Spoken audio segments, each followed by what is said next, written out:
Hello, I am Optimus Prime. The following video will be in French. Please enjoy.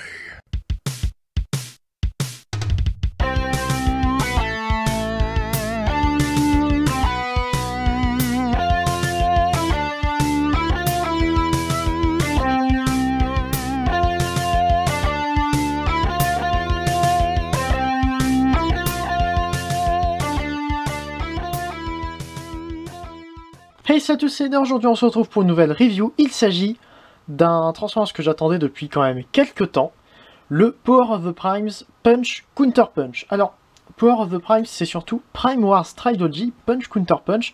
Comme vous pouvez voir ici, il n'y a pas marqué sur la boîte Power of the Primes. En fait, Punch Counter Punch, la figurine, est un exclusif Amazon. Donc voilà, vous pouvez l'avoir, mais que sur Amazon. Un petit peu plus cher qu'un Deluxe normal, je crois.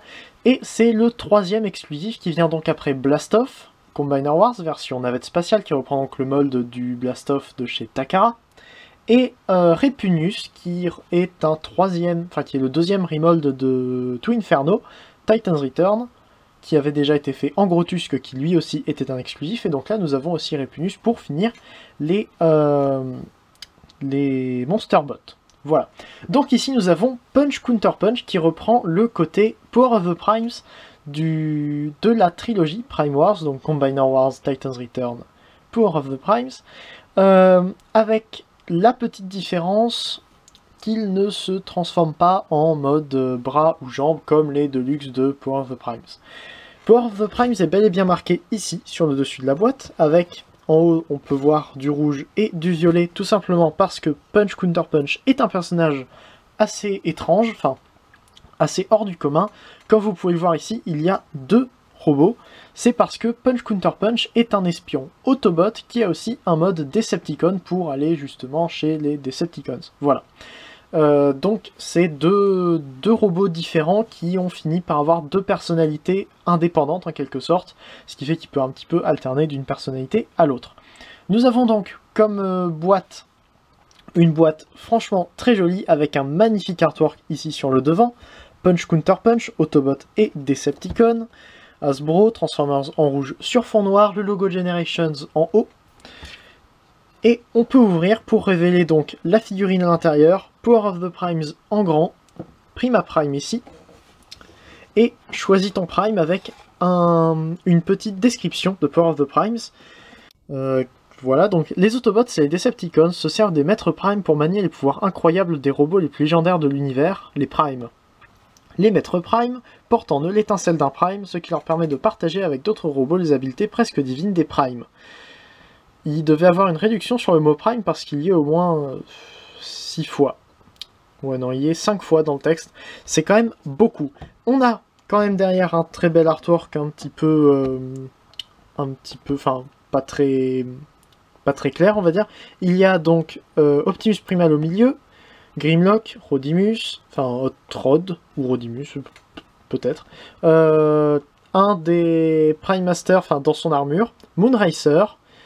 Dreadwind, dont j'ai fait la review, Swoop, et certains, quelques Prime Master ici. Voilà. La boîte est très jolie, je trouve que c'est très bien, le petit encart ici qui fait très collection, déjà. Voilà, et surtout l'artwork qui est absolument magnifique. Sur le côté, on a un deuxième artwork avec, ici, Punch, avec Cloudbreaker et Fastlane, les deux drones, enfin les deux clones Autobots. Power of the Primes ici, Prime Wars Trilogy, avec le petit 3 pour dire que c'est le troisième exclusif. De l'autre côté, on a 12 symboles de Prime, et oui, 12 symboles des 13 Prime, le 13e étant exclusif au set Throne of the Primes, et Prima Prime, donc qui vient avec, qui a le symbole ici, est aussi exclusif au trône des Primes, et à ce Punch Counter Punch. On a ici Transformers authentique, en dessous des trucs Lego, et ici Punch Counter Punch avec une petite description. Punch est un agent double Autobot, lorsque vient le temps d'infiltrer les rangs Decepticons, il prend une autre identité et devient Counter Punch. Voilà, donc photo de Punch, de Counter Punch, de la voiture, Prima Prime, armure de Prime, voilà, vous pouvez faire des trucs avec, c'est super. On peut mettre la boîte sur le côté, je ne la jetterai pas à côté parce que j'y tiens beaucoup. Et donc on a à l'intérieur Punch Counter Punch qui est absolument magnifique. Je l'ai dit lorsque j'ai fait il y a quelques jours, lorsque je l'ai reçu en fait, les petites photos de présentation, il fait très collection. Je ne suis pas habitué à avoir des figurines de collection. Ma collection se constitue essentiellement de ce que j'ai trouvé en magasin et de ce que j'ai trouvé en brocante. Donc il y a beaucoup de choses qui ne sont pas complètes déjà. Et là-dedans, il y a très peu de vraies figurines qui ont été faites comme des figurines et pas comme des jouets. Celui-ci a été fait plus comme une figurine, étant donné que c'est un exclusif à Amazon. Les enfants ne vont pas voir ça en rayon et dire « Tiens, je vais le prendre parce qu'il est cool ». Ils auraient pu le faire en normal, mais... Voilà, donc nous avons une voiture, on va commencer par regarder ici Prima Prime, donc le Prime Master qui vient avec. Voilà, donc transparent au niveau des bras, des jambes ici, de la tête et de la pièce derrière, pièce qui est d'ailleurs très jolie. Voilà, le corps et ça, les jambes sont grises. On a de la peinture argentée sur le casque et sur les bras, et je trouve que ça donne vraiment très bien. C'est très joli. Voilà. Et nous avons donc, on va mettre Prima Prime de côté, Prima, voilà. À savoir que Prima est le premier Transformers normalement dans la fiction G1. Prima est le premier Transformers à avoir été créé, je crois. Donc voilà, la voiture qui est absolument magnifique. Donc, c'est une voiture qui est très bleue, hein. On a la vitre à l'avant qui est transparente, les vitres sur le côté aussi qui sont transparentes. La vitre arrière qui est juste peinte, tout simplement. On a des jantes peintes en rouge d'un plus bel effet, franchement. C'est pas un rouge qui est extrêmement brillant, on va dire qu'il est un peu mat. Enfin, un petit peu mat, peut-être un petit peu pâle, je sais pas, je suis mauvais pour décrire les couleurs. Mais voilà, c'est un rouge qui est pas non plus trop éclatant. Et je trouve que ça donne bien avec le bleu qui est très joli. Au niveau de l'avant, je trouve qu'il me...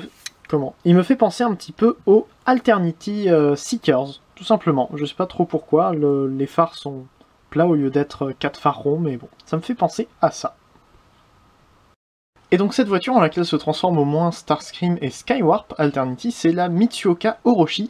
Donc oui, qui a des phares, qui a 4 phares ronds ici au lieu de les avoir comme ça, mais dans la forme, ça me rappelait un petit peu cette voiture. Voiture qui est donc très sympa avec le fait que les roues doivent, les roues qui sont assez grandes par rapport à la taille de la voiture, hein, quand même, avec les roues d'ailleurs avant plus petites que les roues arrière, donne une forme particulière au capot avec l'avant qui est très plat, ce que je trouve très sympathique.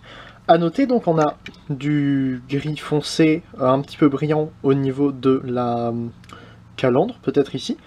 Les trois grilles qui sont peintes en argenté, le tour de la calandre donc qui est en argenté, et surtout les phares qui sont en plastique transparent.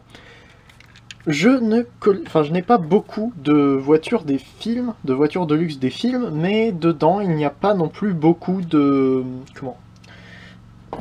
phares transparents.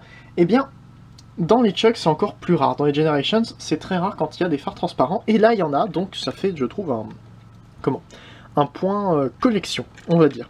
Ainsi que donc la peinture qui est là. J'ai remarqué aussi qu'il y avait les rétroviseurs qui sont mis ici, ce qui est aussi très rare dans les Chugs. Voilà. Et les feux arrière qui sont peints, arrière qui est aussi très joli. C'est un petit peu dommage que ça soit argenté ici au lieu d'être transparent comme les autres vitres, mais au moins c'est peint, c'est là, voilà. On a deux ports Titan Master, donc enfin deux picots Titan Master, un là et un là. Donc on peut prendre Prima et le mettre ici, tout simplement. Voilà.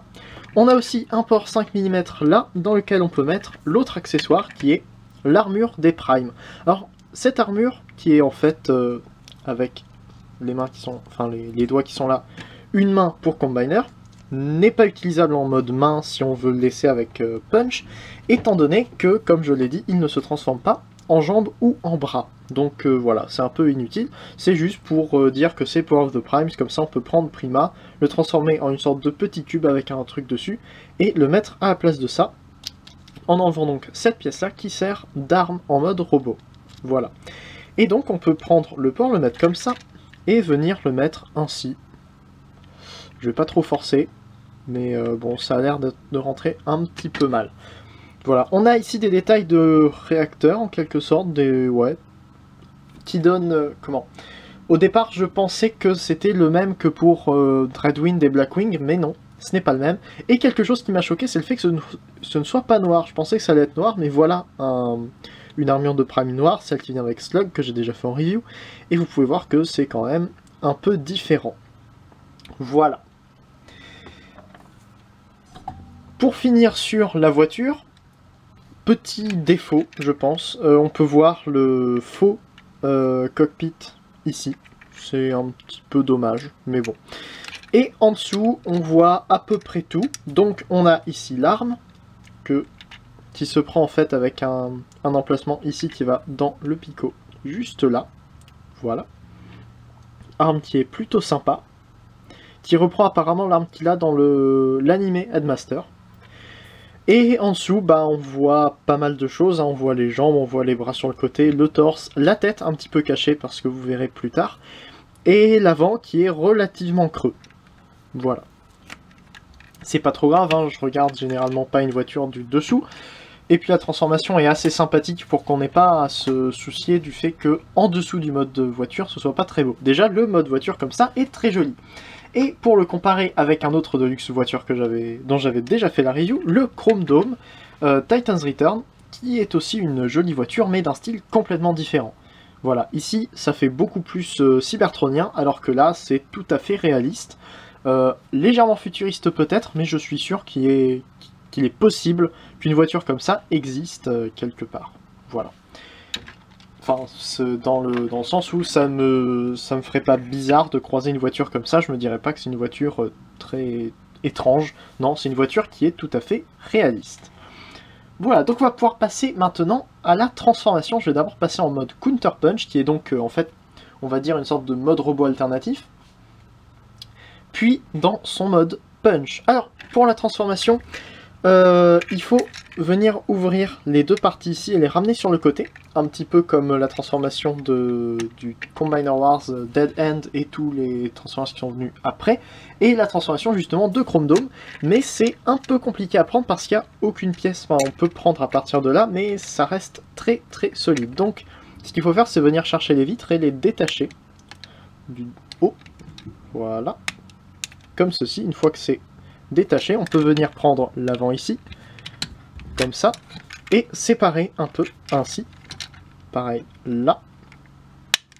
Voilà. Et là, donc, les vitres sont détachées. On peut venir prendre ça, et voilà. Séparer, ça vient se clipser en plusieurs endroits, là. Ici, il y a aussi les petits picots là, qui viennent à l'intérieur, ici. Et tout ce qui est là, ainsi que les vitres, donc, qui viennent se clipser ici. Voilà. Et là, on voit directement ce qui va faire le torse du mode Decepticon. Donc on prend chacun des deux côtés et on les ramène ainsi. Je vais d'ailleurs monter la caméra, ce sera plus pratique. Et quelque chose que j'aime bien, que je trouve que c'est assez sympa, c'est le fait qu'on ait quasiment toute la voiture qui est au niveau des jambes et qui se comprime très bien. Donc, pour transformer les jambes, on va prendre la vitre, la ramener ainsi, puis tout ça comme ça, et enfin on referme comme en mode alternatif, comme ça.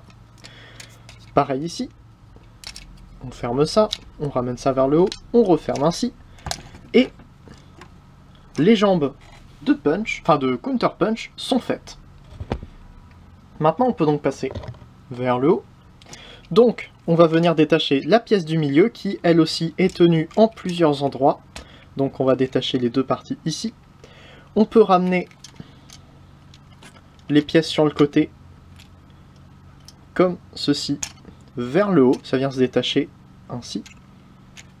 Pareil donc de l'autre côté, on détache, on ramène comme ça. On prend la pièce du milieu et on la lève comme ça pour pouvoir refermer une fois, et deux fois, et ainsi. Voilà.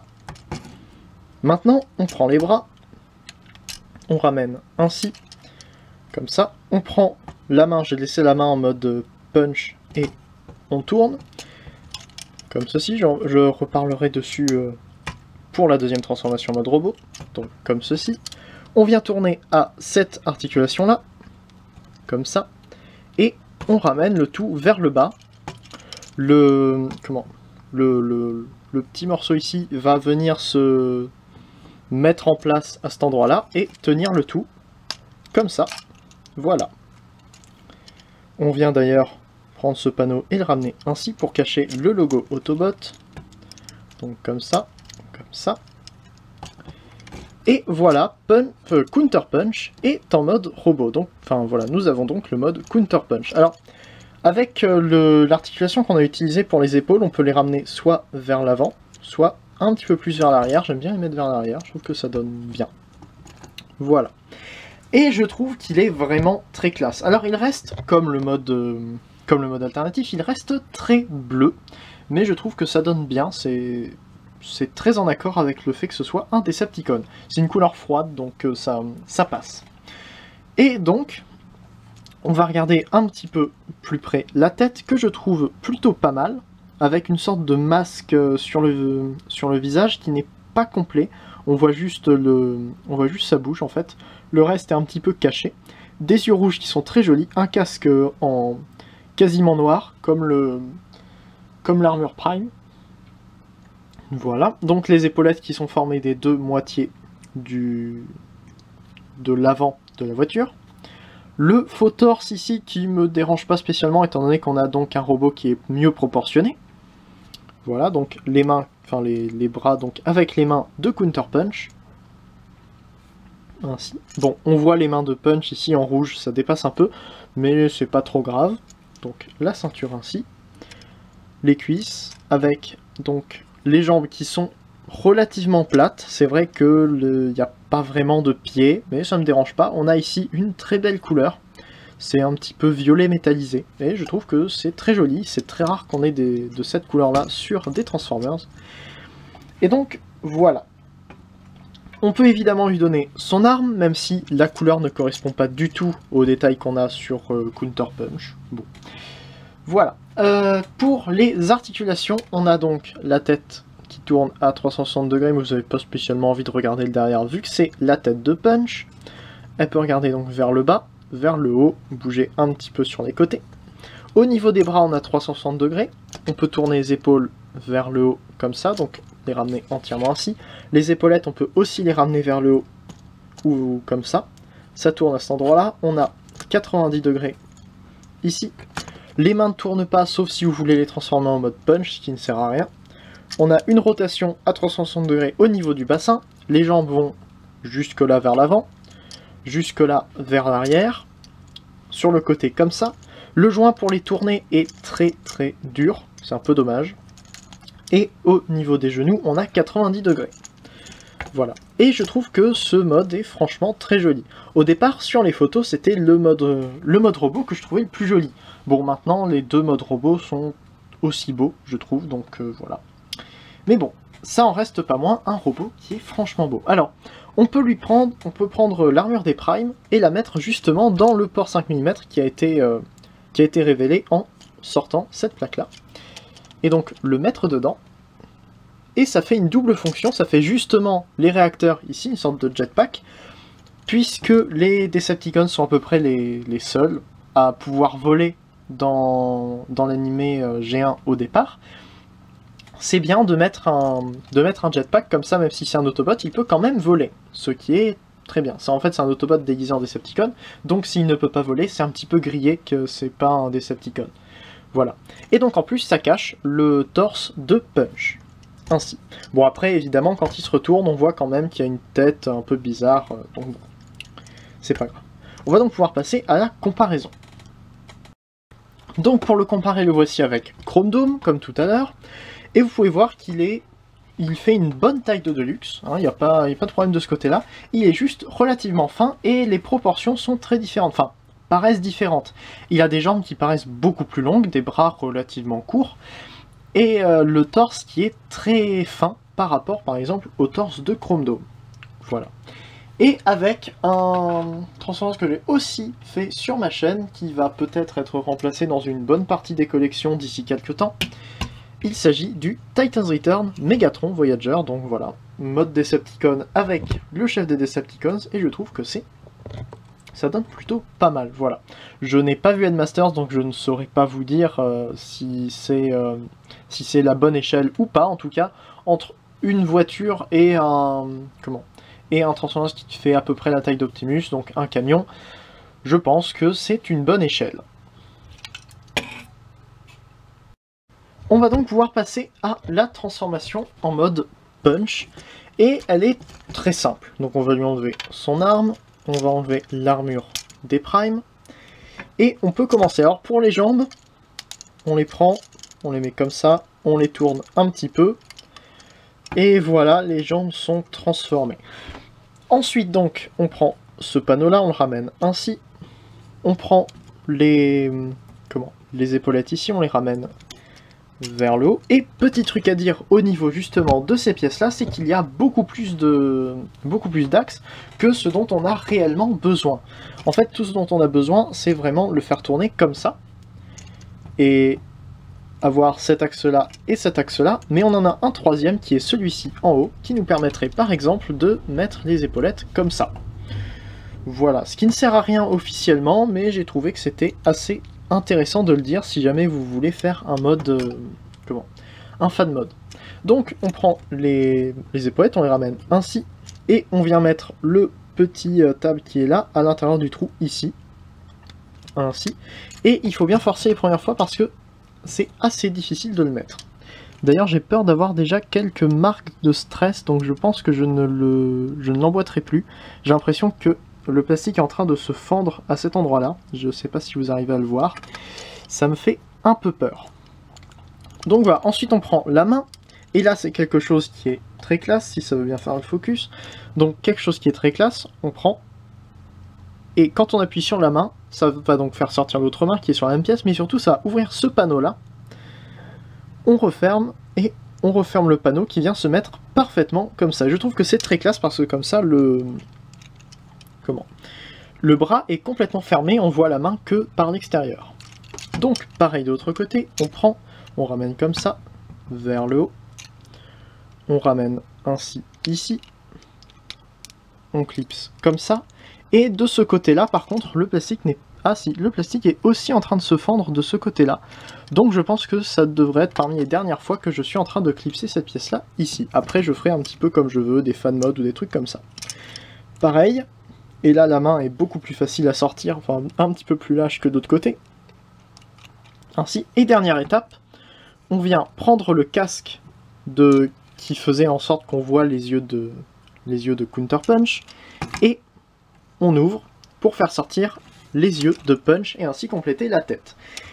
Et nous avons donc maintenant Punch dans son mode donc Punch, voilà, pas le mode infiltré, mais bel et bien son premier mode robot. Donc évidemment on peut aussi lui donner son arme, qui ici va beaucoup mieux, parce que ça correspond mieux aux couleurs. Et j'ai essayé de lui mettre cette pièce-là tout simplement dans le dos, en abaissant cette pièce-là, ce que je vais faire d'ailleurs pour cacher le logo Decepticon. Donc on peut essayer, mais sur le mien ça a un petit peu de mal à rentrer, et puis de toute façon ça tape dans les épaules. Voilà. Et je trouve que ce mode est aussi très joli. Alors, sur les photos, il paraissait beaucoup moins intéressant, surtout le fait qu'en fait c'était juste une sorte de plaque un petit peu gravée jaune, sans trop de détails. C'était pas un faux habitacle de voiture, c'était juste une plaque avec des détails dessus. Mais en fait, je trouve que c'est très joli. Voilà. Donc niveau détail, on a ici par contre l'avant, enfin le dessus de la voiture, et quelque chose qui est à noter, c'est que sur la boîte, ici sur le côté de la boîte, on voit donc la jambe de Punch qui est en fait jaune avec la voiture autour qui est bleue. Donc en fait cette partie-là aurait dû être peinte en jaune. Ça aurait cassé un petit peu le bleu de la voiture, en même temps ça aurait pas été si mal. Voilà. Donc on a une ou deux applications de peinture en plus, donc on a le visage déjà qui est très joli, avec donc le masque en argenté et les yeux bleus. On a le jaune ici avec, je ne l'avais pas vu avant, mais, enfin je l'avais pas vu avant de recevoir Punch, mais du jaune peint à cet endroit-là, ce qui est très classe, ça continue un petit peu l'épaule. Le rouge au niveau des mains, d'ailleurs les mains, le bleu au niveau des mains est peint aussi, À la base, c'est une pièce jaune qui a été peinte en bleu et en rouge. Je sais pas pourquoi, mais c'est pas grave. On a de l'argenté et du rouge ici. L'argenté qu'on retrouve là. Et puis c'est à peu près tout au niveau de la peinture. Si j'ai peut-être pas parlé des petites peintures qu'il y avait là, qui sont plutôt jolies. Ça fait un petit peu géant. C'est pas mal. Niveau articulation, c'est un petit peu pareil. La tête peut faire exactement la même chose.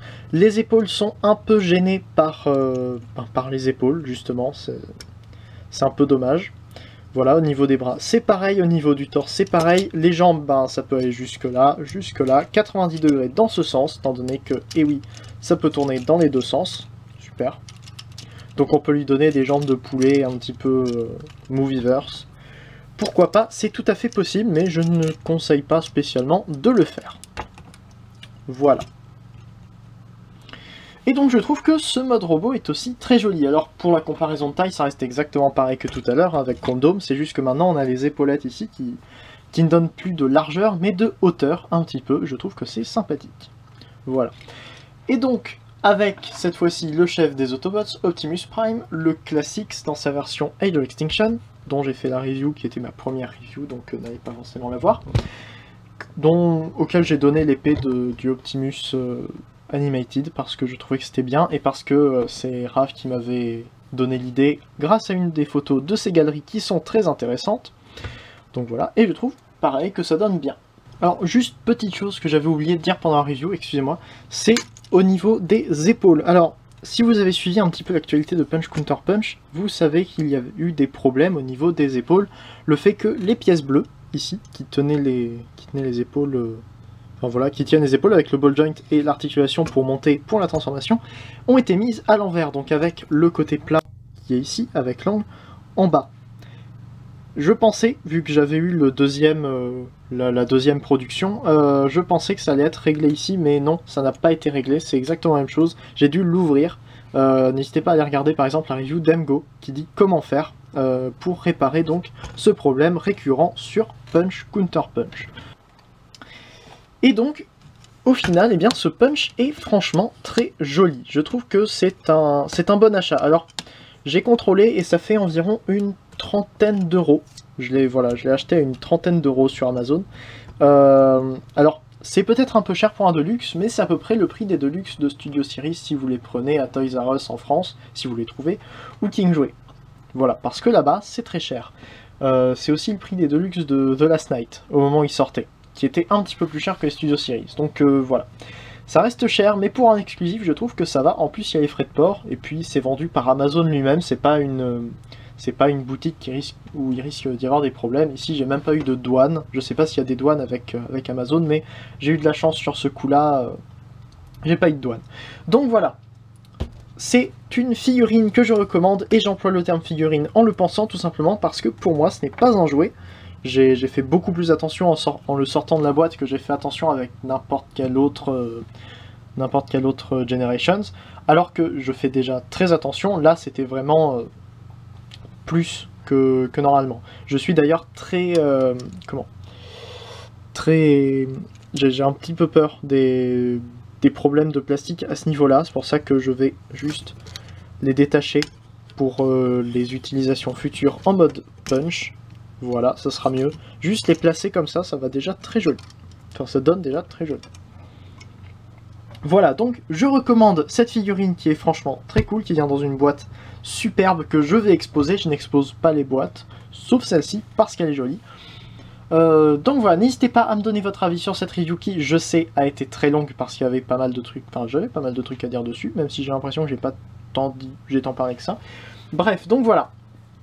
N'hésitez pas donc à me donner vos avis, à voilà, aimer la vidéo, la partager si ça vous fait plaisir. N'hésitez pas à aller faire un tour sur le forum transformersaffaires.com pour toutes les nouvelles sorties dans la nouvelle trilogie de War for Cybertron qui arrive début 2019. Donc voilà, n'hésitez pas à aller regarder là-dessus pour voir un petit peu ce qui se dit. Ainsi que toutes les autres actualités de Transformers. N'hésitez pas non plus à les regarder sur ma page Facebook et sur mon Instagram où je poste des trucs parfois, où je ne poste pas des trucs aussi relativement souvent. Voilà. Puis c'est à peu près tout ce que j'avais à dire. N'hésitez pas à regarder les chaînes des vidéastes Transformers qui se trouvent juste après ou juste en dessous en description.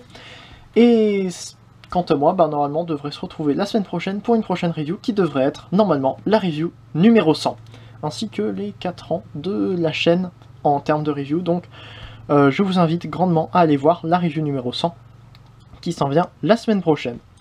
Voilà, donc c'est tout pour aujourd'hui, on se laisse. C'était Leader, Fanformer un jour, Fanformer toujours, allez salut.